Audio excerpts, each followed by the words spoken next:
Hello my dear student, welcome back to my YouTube channel Subhash study centre. तो जितने भी मेरे प्यारे बच्चे कक्षा 10 के विद्यार्थी आज बोर्ड एग्जाम देने वाले हैं, जैसा कि आप सभी जानते हैं, क्लास 10th के जितने भी मेरे प्यारे बच्चे हैं, आप सभी का आज बोर्ड एग्जाम है। हिंदी विषय का पेपर है, जिसके लिए मैं लेकर के आ चुका हूं आप सभी के लिए हिंदी विषय का मॉडल पेपर। इस मॉडल पेपर को फटाफट से आप लोग पढ़ लीजिएगा। बोर्ड परीक्षा से पहले 100% की गारंटी है मेरे प्यारे बच्चों, इसी पैटर्न पर आपका पेपर आएगा। और मेरे प्यारे बच्चों, यहाँ से प्रश्न आपकी बोर्ड परीक्षा में 100% पूछे जाएंगे। तो जितने भी मेरे प्यारे बच्चे कक्षा 10 के विद्यार्थी और कक्षा 12 के भी विद्यार्थी आज बोर्ड एग्जाम देने वाले हैं, आप सभी को ढेर सारी शुभकामनाएं और आप सभी का पेपर बहुत ही अच्छा हो, ये मेरी ईश्वर से प्रार्थना है। तो चलिए मेरे प्यारे बच्चों, यहाँ पर कक्षा 10 के छात्रों के लिए हिंदी विषय का मॉडल पेपर वायरल पेपर लेकर के आ चुका हूं मैं। और इस वायरल पेपर के द्वारा आप 70 में 70 का स्कोर या 70 में 65 प्लस का स्कोर आप आसानी से कर सकते हैं। मेरे प्यारे बच्चों, 901 विषय का कोड होता है हिंदी का, और यहाँ पर पेपर का कोड है 801 DY।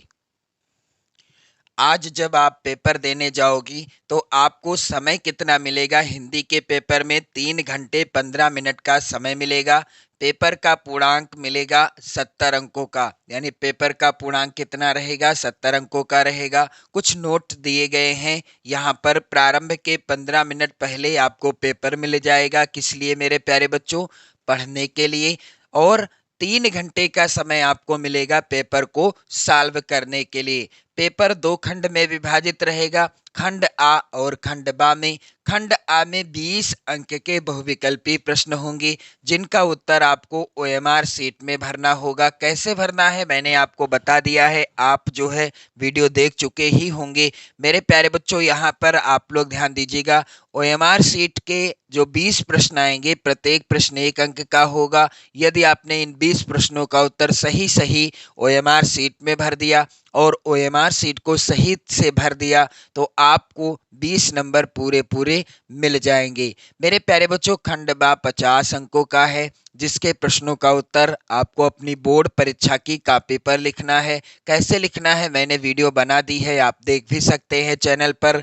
चलिए मेरे प्यारे बच्चों, खंड आ के महत्वपूर्ण बहुविकल्पी प्रश्नों की ओर बढ़ते हैं। तो यहाँ पर आप लोग ध्यान दीजिएगा। पहला प्रश्न है मेरे प्यारे बच्चों, निम्नलिखित कथनों में से कोई एक कथन सही है, उसको आपको पहचानना है। तो पहला है विकल्प हिमालय की पुकार जयप्रकाश भारती का प्रसिद्ध नाटक है।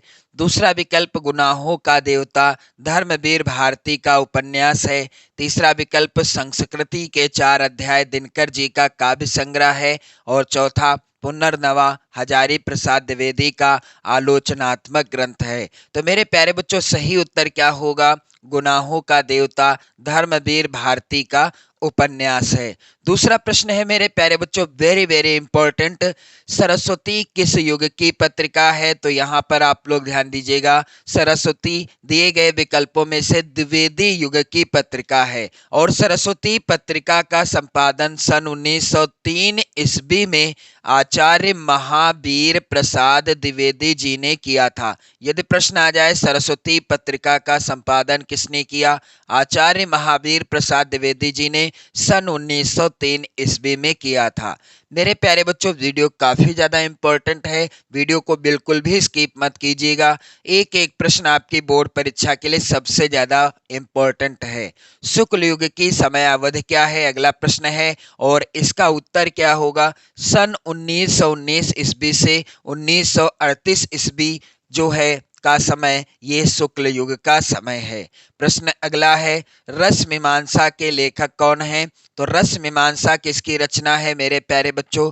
रस मीमांसा आचार्य रामचंद्र शुक्ल जी की रचना है। और आप लोग ध्यान देंगे, चिंतामणि, चिंतामणि और त्रिवेणी, त्रिवेणी और रस मीमांसा, ये रचनाएं किसकी हैं? आचार्य रामचंद्र शुक्ल जी की। और चिंतामणि किस विधा पर आधारित रचना है? तो आप ध्यान दीजिएगा, यह निबंध विधा पर आधारित रचना है। तो चिंतामणि, त्रिवेणी और रस मीमांसा, ये तीनों रचनाएं आचार्य रामचंद्र शुक्ल जी की हैं। प्रश्न अगला है, जहाज का पंछी किसकी कृति है? तो जहाज का पंछी इलाचंद्र जोशी जी की रचना है। अगला प्रश्न है मेरे प्यारे बच्चों, तार सप्तक का प्रकाशन वर्ष क्या है? तो सन 1943 ईस्वी में तार सप्तक का प्रकाशन हुआ। यदि प्रश्न आ जाए तार सप्तक का संपादक कौन था, तो उत्तर होगा यहाँ पर सच्चिदानंद हीरानंद वात्स्यायन अज्ञे जी ने। सच्चिदानंद हीरानंद वात्स्यायन अज्ञे जी ने सन 1943 ईस्वी में तार सप्तक का प्रकाशन किया। मेरे प्यारे बच्चों, यहाँ पर आप लोग ध्यान देंगे, अगला प्रश्न है साकेत रचना है। दिए गए विकल्पों में से सही उत्तर हो जाएगा मैथिली शरण गुप्त जी की। साकेत मैथिली शरण गुप्त जी की रचना है। और यह रचना किस युग की रचना है मेरे प्यारे बच्चों? द्विवेदी युग की रचना है। और मैथिली शरण गुप्त जी को राष्ट्र कवि की उपाधि से सम्मानित किया गया था। यदि प्रश्न में पूछ लिया जाता है कि दिए गए विकल्पों में से किस कवि को राष्ट्र कवि की उपाधि से सम्मानित किया गया, उत्तर होगा मैथिली शरण गुप्त जी को।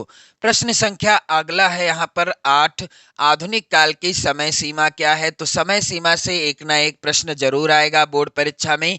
आधुनिक काल की समय सीमा है मेरे प्यारे बच्चों सन 1843 ईस्वी से अब तक। प्रश्न संख्या 9 है, यशोधरा रचना है। यशोधरा किसकी रचना है? मैथिली शरण गुप्त जी की रचना है। प्रश्न संख्या 10 है, रीतिकाल किस समयावधि में माना जाता है? यानी रीतिकाल की समय सीमा क्या है? तो यहाँ पर उत्तर होगा सन 1643 ईस्वी से 1843 ईस्वी तक का समय रीतकाल के अंतर्गत आता है। मेरे प्यारे बच्चों, प्रश्न अगला है, नाना वाहन नाना देशा, दिहसे शिव समाज निज देखा, को मुखहीन विपुल मुख काहू, बिनु पद कर को बहु पद बाहू, में कौन सा रस है? करुण रस है, या वीर रस, या शांत रस, या हास्य रस? तो यहाँ पर है मेरे प्यारे बच्चों हास्य रस। और हास्य रस का स्थायी भाव होता है हास, वीर रस का स्थायी भाव होता है उत्साह, करुण रस का स्थायी भाव होता है शोक, शांत रस का स्थायी भाव होता है निर्वेद। यदि करुण रस का स्थायी भाव पूछ ले तो शोक होगा, यदि हास्य रस का स्थायी भाव पूछ ले तो हास होगा। अगला प्रश्न मेरे प्यारे बच्चों है, मनहु मानो जनु जानो आदि वाचक शब्द किस अलंकार में प्रयुक्त होते हैं? तो मैंने आपको पढ़ाया है, आप लोग ध्यान दीजिएगा। मनु मानो, आप थोड़ा सा यहाँ पर ध्यान देंगे, मनु मानो जनु जानो, मनु मानो जनु जानो, मनहु जनहु आदि उत्प्रेक्षा अलंकार के वाचक शब्द हैं। किस अलंकार के? उत्प्रेक्षा अलंकार के वाचक शब्द हैं। इनमें से कोई भी शब्द किसी भी उदाहरण में आ जाता है तो वहां पर होगा अलंकार कौन सा? उत्प्रेक्षा अलंकार। प्रश्न संख्या अगला है मेरे प्यारे बच्चों, रोला किस तरह का या किस प्रकार का छंद है? तो रोला सममात्रिक छंद है। रोला में कितने चरण होते हैं? तो रोला में 4 चरण होते हैं। और रोला के प्रत्येक चरण में 24 मात्राएं होती हैं। प्रश्न अगला है, सोरठा छंद में चरण होते हैं कितने? सोरठा छंद में मेरे प्यारे बच्चों 4 चरण होते हैं। सोरठा छंद के पहले और तीसरे चरण में कितनी कितनी मात्राएं होती हैं? 11-11। सोरठा के दूसरे और चौथे चरण में 13-13 मात्राएं होती हैं। कहीं से भी प्रश्न आए आपका गलत ना होने पाए। मेरे प्यारे बच्चों, अगला प्रश्न है, अनुचर में उपसर्ग कौन सा है? तो अनुचर में मेरे प्यारे बच्चों इस तरह के शब्द यदि आ जाते हैं, जैसे उपदेश आ गया, या उपकार आ गया, या अनुचर आ गया, या परिवार आ गया। यहाँ पर आप लोग ध्यान दीजिएगा, या परिवार आ गया, तो आपको एक ट्रिक लगा देनी है, इस तरह से इसे काट देना है, इस तरह से इसको, और इस तरह से इसको, इस तरह से इसको। तो ये क्या है? मूल शब्द, ये है मूल शब्द, ये है मूल शब्द, और ये है उपसर्ग, नहीं है मूल शब्द है। मेरे प्यारे बच्चों, उपसर्ग किसी भी शब्द के पहले जुड़ते हैं और उसका अर्थ बदल देते हैं। तो यहाँ पर आगे के जितने हैं ये सभी क्या हैं? उपसर्ग हैं। तो अनुचर में उपसर्ग क्या है? अनु है। अगला प्रश्न है, तिरंगा में कौन सा समास है? तो मेरे प्यारे बच्चों, जिस समास का पहला पद, आप लोग ध्यान देंगे, जिस समास का पहला पद संख्यावाची होता है, यानी गिनती बताने वाला होता है, और दूसरा पद किसी समूह या समाहार का बोध कराता है, वहां पर होता है द्विगु समास।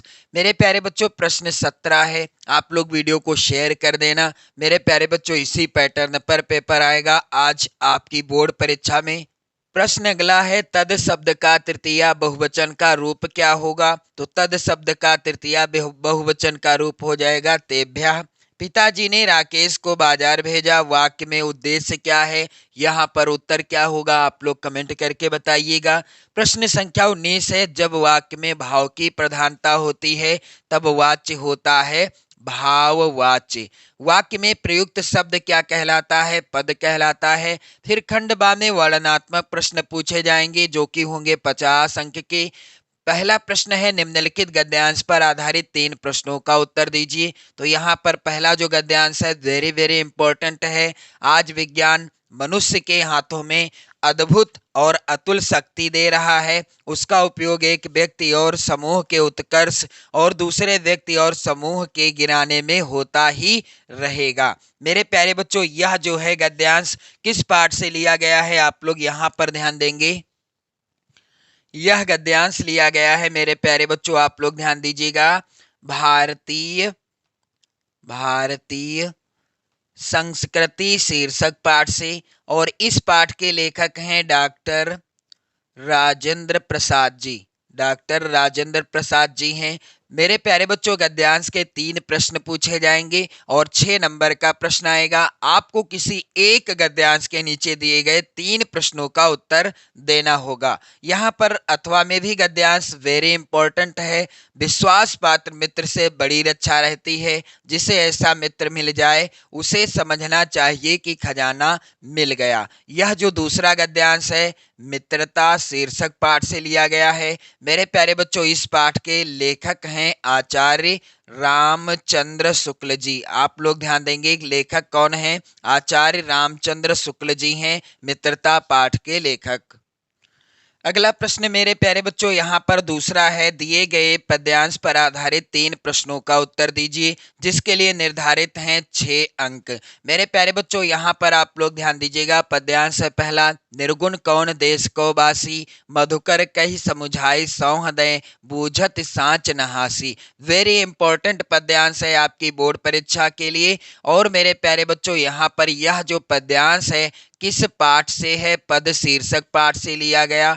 और रचनाकार हैं सूरदास जी। सूरदास जी का कोई भी पद आज आपकी बोर्ड परीक्षा में यदि पूछा जाएगा तो पहचानने का तरीका क्या है? इनके पदों में इनका नाम जरूर लिखा रहता है। जैसे कि यहाँ पर आप लोग देख पा रहे होंगे, सुनत मौन होए रहो बावरो, सूर सबय मत नासी। सूरदास जी का नाम जरूर लिखा हुआ मिलेगा। ये तरीका है पहचानने का। अथवा में यहाँ पर आप देख पा रहे हैं एक और पद्यांश है, चींटी को देखा वह सरल बिरल काली रेखा, चलती लघु पद पल पल मिलजुल, वह है पिपीलिका पात, देखो ना किस भांति। मेरे प्यारे बच्चों, चींटी शीर्षक कविता से यह पद्यांश यानी लिया गया है। और चींटी शीर्षक कविता के रचनाकार हैं सुमित्रा नंदन पंत जी। मेरे प्यारे बच्चों, सुमित्रा नंदन पंत जी के द्वारा रचित है चींटी शीर्षक कविता। आपको किसी एक पद्यांश के नीचे दिए गए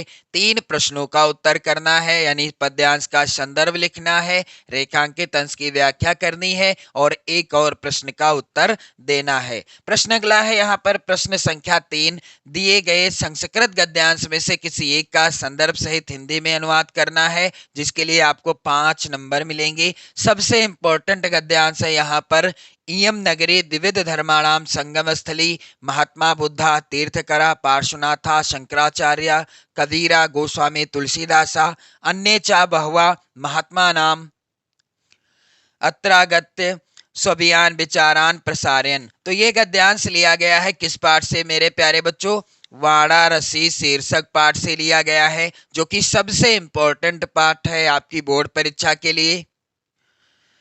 पाठ का नाम इसलिए बता रहा हूं क्योंकि आपको संदर्भ में पाठ का नाम भी लिखना होगा। अथवा में यहाँ पर गद्यांश है वेरी इंपॉर्टेंट, अस्माकं संस्कृति सदा गतिशीला वर्तते। ये किस पाठ से लिया गया है? भारतीय संस्कृति शीर्षक पाठ का गद्यांश है। मेरे प्यारे बच्चों, यहाँ पर आप देखेंगे अगला प्रश्न, दिए गए संस्कृत पद्यांश में से किसी एक का संदर्भ सहित हिंदी में अनुवाद कीजिए।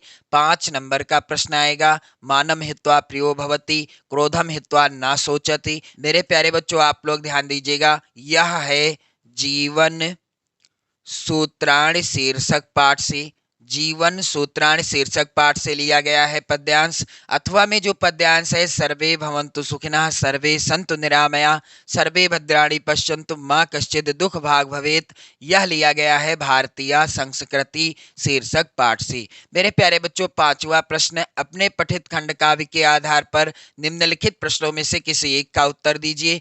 प्रत्येक खंड काव्य के 2 प्रश्न पूछे जाएंगे। आपको किसी एक खंड काव्य के, यानी जो आपके जिले के लिए निर्धारित है खंड काव्य, उस खंड काव्य के किसी एक प्रश्न का उत्तर देना होगा, जिसके लिए 3 नंबर निर्धारित हैं। यहाँ पर आप देख सकते हैं प्रत्येक खंड काव्य के 2-2 प्रश्न पूछे गए हैं।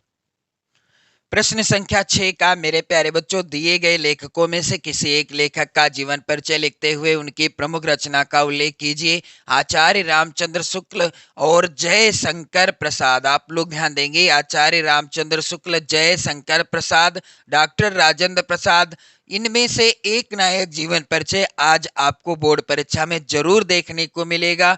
5 नंबर का प्रश्न है, किसी एक लेखक का जीवन परिचय आप लिखेंगे और उनकी एक रचना का नाम लिखेंगे। आपको कितने नंबर? 5 नंबर मिल जाएंगे। अगला प्रश्न है मेरे प्यारे बच्चों, दिए गए कवियों में से किसी एक कवि का जीवन परिचय देते हुए उनकी एक प्रमुख रचना का उल्लेख कीजिए। तो सूरदास, तुलसीदास, महादेवी वर्मा और बिहारी लाल जी का जीवन परिचय वेरी इंपॉर्टेंट है। इनका जीवन परिचय देखने के लिए आज ही मैंने आप सभी के लिए एक ही वीडियो में सभी महत्वपूर्ण लेखक और कवियों का जीवन परिचय प्रोवाइड कराया है, आप वीडियो जाकर देख सकते हैं। मेरे प्यारे बच्चों, किसी एक कवि का जीवन परिचय लिखना होगा, उनकी एक रचना का नाम लिखना होगा। 5 नंबर आपको मिल जाएंगे। प्रश्न संख्या 7, अपनी पाठ्य पुस्तक में से कंठस्थ कोई एक श्लोक लिखिए जो इस प्रश्न पत्र में ना आया हो। श्लोक आप वही लिखेंगे जो पेपर में पूछा ना गया हो। 2 नंबर आपको मिल जाएंगे। मेरे प्यारे बच्चों, प्रश्न संख्या 8, निम्नलिखित प्रश्नों में से किन्हीं 2 प्रश्नों का उत्तर संस्कृत में दीजिए।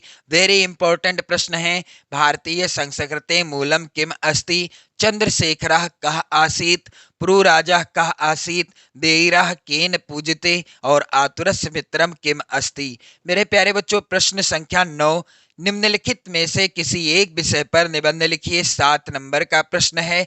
विद्यार्थी और अनुशासन, बेरोजगारी की समस्या और उसका समाधान, देश प्रेम। सबसे इंपॉर्टेंट निबंध है मेरे प्यारे बच्चों, प्रदूषण की समस्या और समाधान। प्रश्न संख्या 10 इस प्रकार का आएगा। आकस्मिक अवकाश के लिए अपने प्रधानाचार्य को एक पत्र लिखिए। 4 नंबर का प्रश्न होगा।